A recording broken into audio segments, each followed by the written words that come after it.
Au large des côtes marocaines, un archipel volcanique, les Canaries.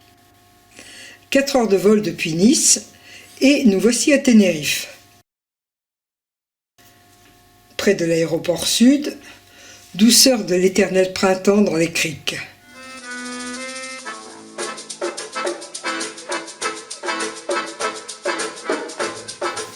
Mais nous filons tout de suite à La Laguna. Ville universitaire vivante, La Laguna fut la capitale de l'île du XVIe au XVIIIe siècle, quand les caravelles, en route pour le Nouveau Monde, faisaient escale à Tenerife.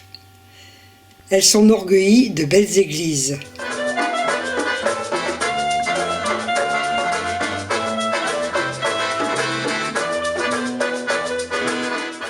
Avec ses larges rues, bordées de somptueux palais, La Laguna fut le modèle architectural des villes coloniales d'Amérique latine.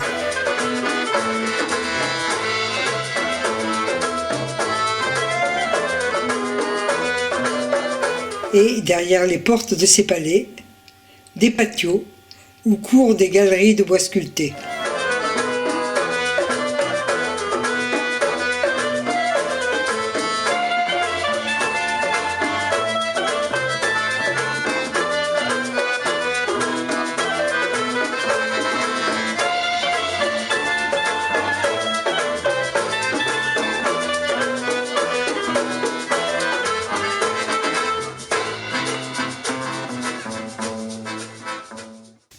Première étape du voyage, nous voici à la Casa Ilusión, maison de rêve en espagnol, juste au-dessus d'Orotava.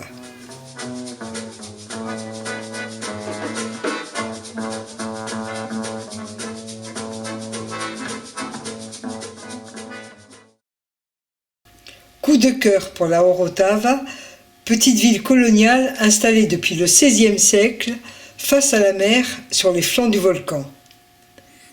Toit de tuiles et arbre emblématique des Canaries, un dragonnier centenaire.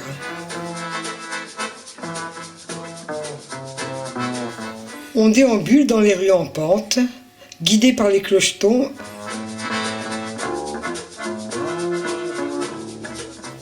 et, le nez en l'air, on découvre de merveilleux balcons de bois ciselé.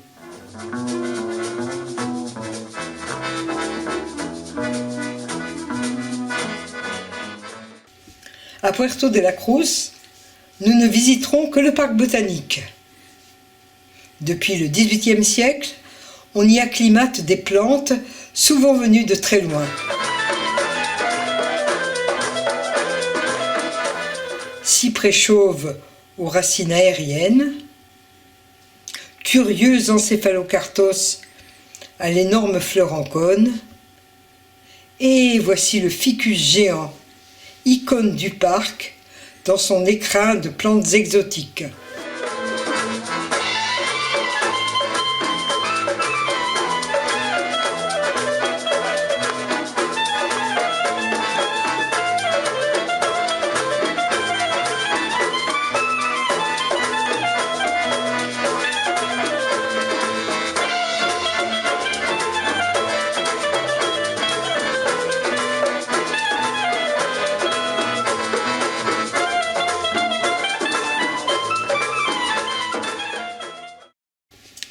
« 7 heures du matin, grand beau sur le volcan. C'est parti, on y va. Nous voici dans l'immense caldeira qui entoure le Teide. À 2000 mètres d'altitude, dans ce désert minéral, la gelée blanche ajoute son charme à la lumière du matin.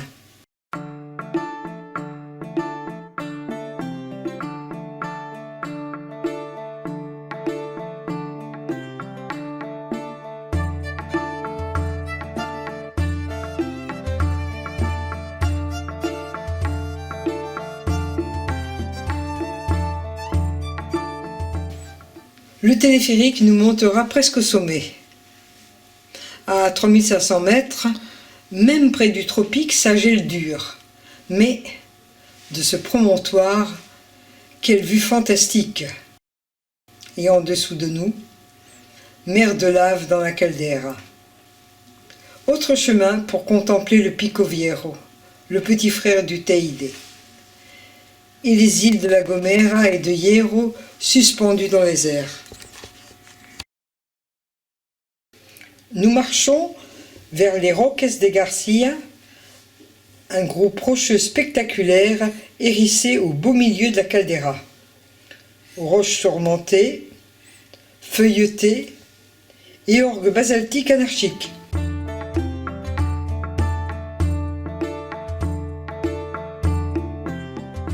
Et voici la cathédrale, pour qui cherche une élévation spirituelle.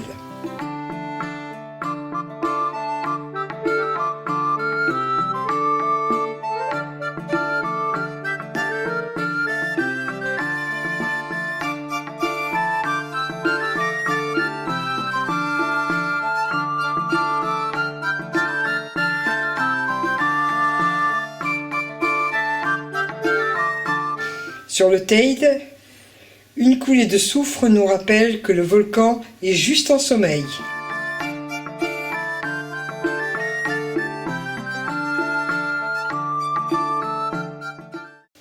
Le lendemain, grand beau, nous partons à l'assaut de la Fortaleza. Une belle randonnée de 5 heures.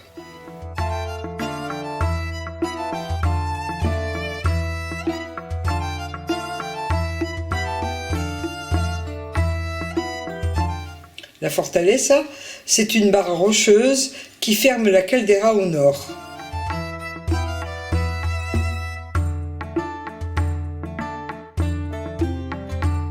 D'en haut, on domine l'océan et la forêt de pins canaris qui recouvre le bas du massif.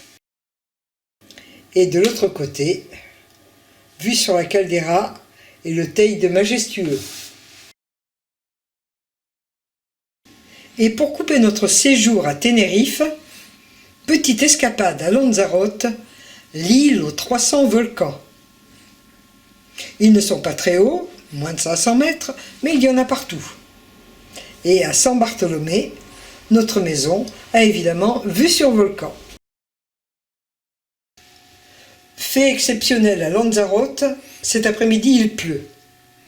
Et c'est sous la pluie que nous découvrons ce petit bijou d'architecture rurale, œuvre de César Manrique. Le grand monument surréaliste qui le surmonte est un hommage de l'artiste au labeur acharné des paysans sur un sol hostile.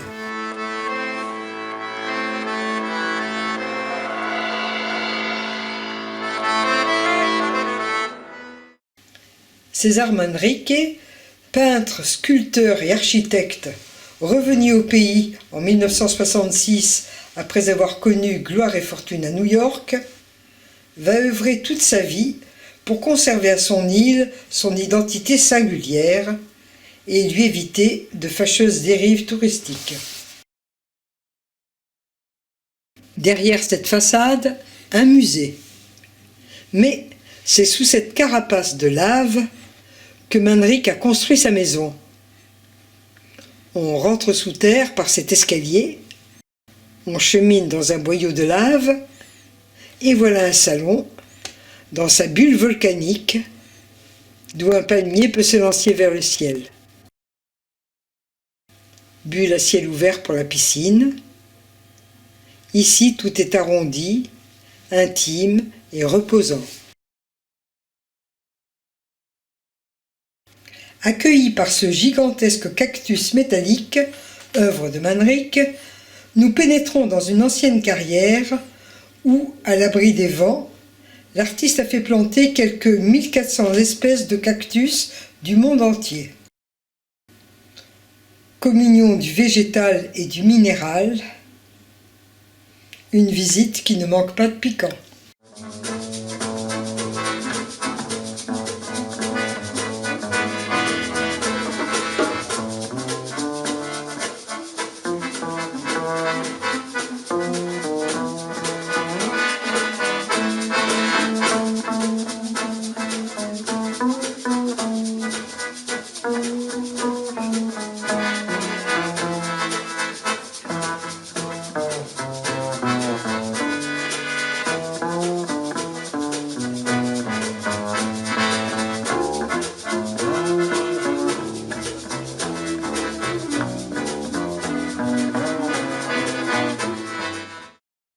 Rameo del Agua, encore une réalisation de Manrique.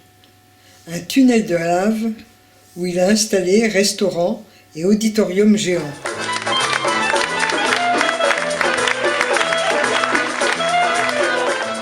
Et dans le lac souterrain, minuscules crabes aveugles.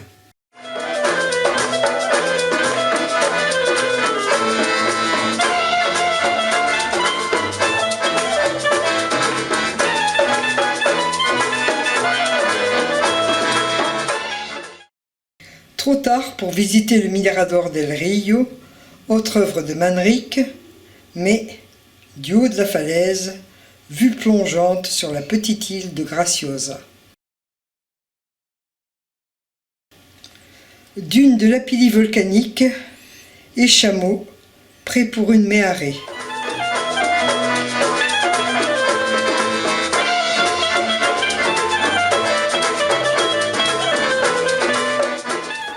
Nous roulons dans un paysage désolé, domaine encore hanté par le diable.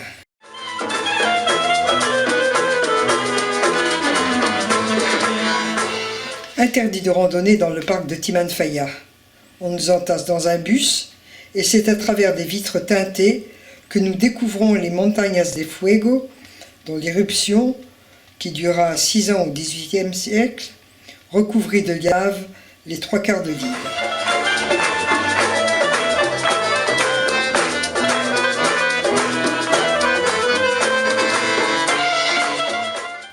Le diable est toujours là sous terre, et si on le titille, il se manifeste.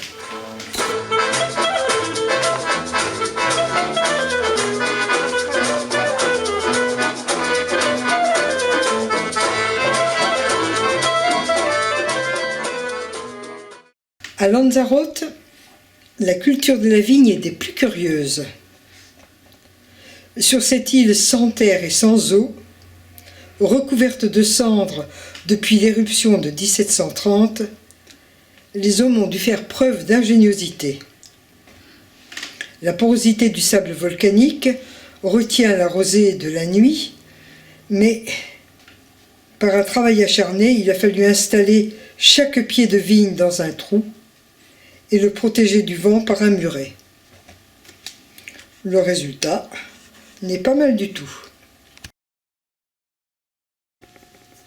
Et pour changer un peu de cet environnement tout noir, balade à la montagne Colorada.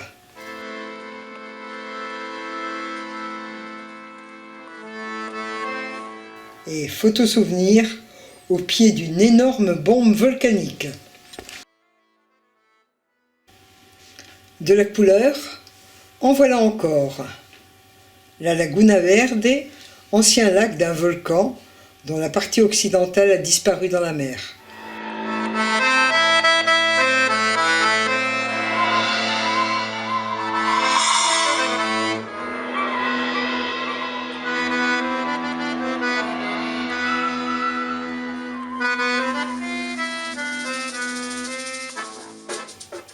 Une échelle pour aller faire trempette dans cette piscine? On ne s'y est pas risqué. À l'arrière-plan, la montagne vermeille. Et devant nous, une coulée de lave dans laquelle la mer s'engouffre avec fureur.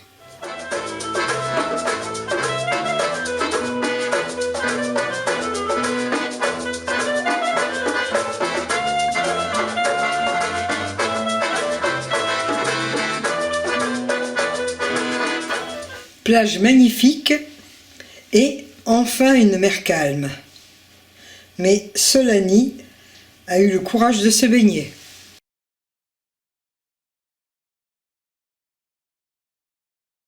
L'éruption de 1730 n'a pas craché que des cendres. À certains endroits, l'île est recouverte d'une carapace de roches coupantes. C'est ce que l'on appelle ici le Malpaís, le mauvais pays. Dans le Malpaís, pas question de marcher en dehors du chemin. On contourne d'abord la Caldereta, la petite chaudière, avant d'attaquer l'ascension de la Caldera Blanca. Son cratère fait 1150 mètres de diamètre. Et, du haut de 468 mètres, on voit les autres volcans posés sur ce socle noir, le Malpaís. Plage de Famara, la Mecque des surfeurs débutants. Leçon de surf sur la plage.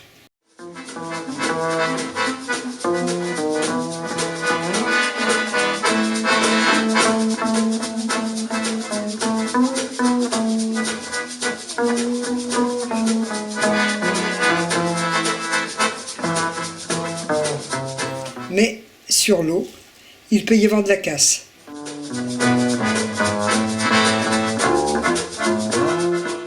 Ce que nous avons adoré à Lanzarote, ce sont les villages. Même à Teguise, ancienne capitale de l'île, les habitants se sentent encore chez eux.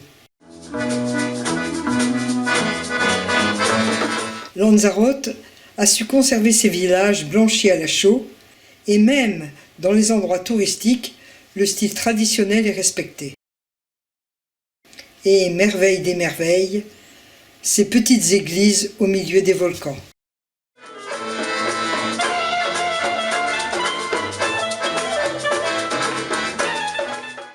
Retour à Tenerife.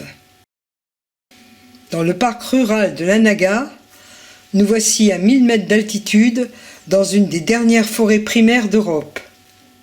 Une forêt pluviale de lauriers géants où prospèrent mousses et lichens. Quel contraste avec Lanzarote!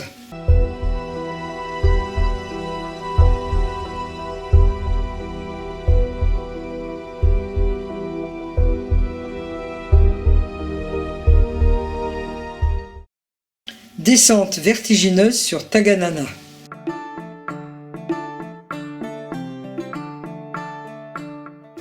Taganana, un village du bout du monde, pas encore défiguré par le tourisme. Aujourd'hui, balade jusqu'à la plage de Tamadite.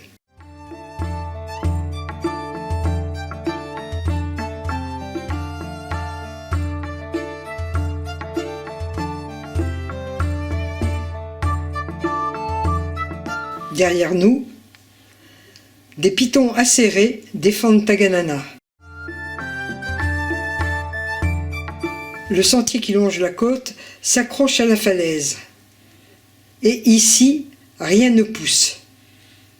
C'est le royaume des euphorbes et des cactus.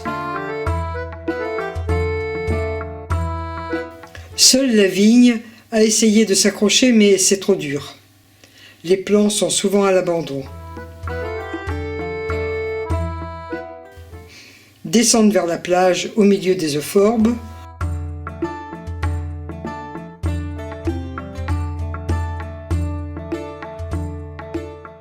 Pas l'endroit idéal pour se baigner.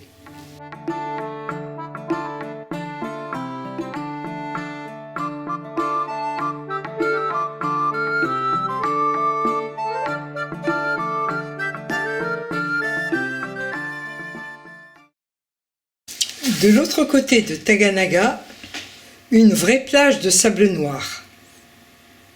Le vin de la Naga, aussi prisé en Angleterre que le Porto, était autrefois exporté de cette plage en faisant flotter les barriques pour les acheminer jusqu'au bateau.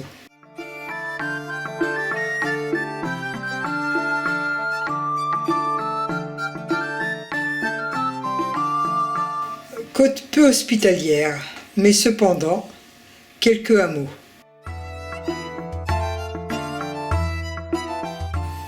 Ensuite, c'est un sentier qui nous mène jusqu'à Las Palmas. Le site est magnifique, mais la nature a gagné.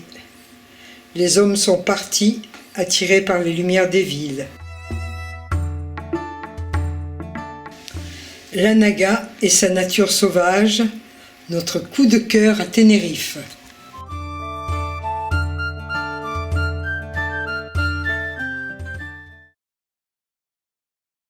Côte ouest de Tenerife. En route pour le parc rural de Teno, arrêt à Icod de los Vinos pour son dragonnier qui aurait plus de 800 ans. Et plaisir de revoir le Teide, maintenant enneigé.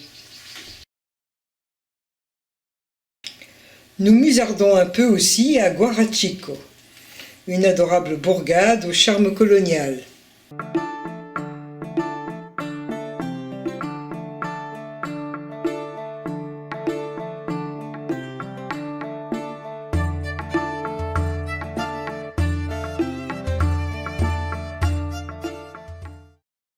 À El Palmar, village tranquille où les chats vivent en paix, nous avons un joli jardin, mais une maison pour Lilliputien.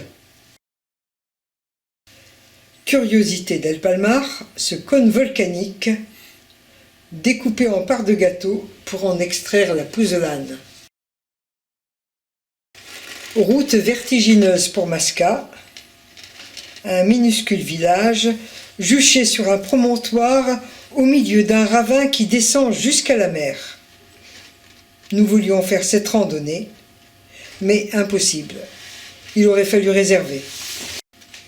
Nous nous contenterons donc de descendre au village à travers les cultures en terrasse.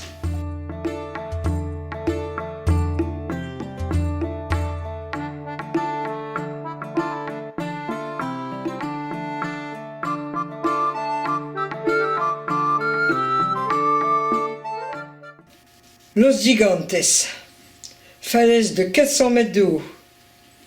Mais cette ville tout en gradin nous a donné des envies de solitude. La solitude, on la trouvera dans l'environnement austère du Cap Ténot.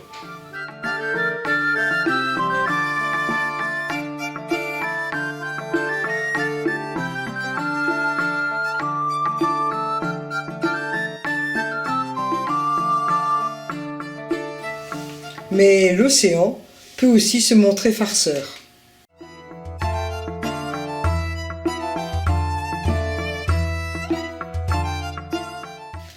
Dernière vue sur le Teide, dans un écrin de lave noire et de forêt de pins.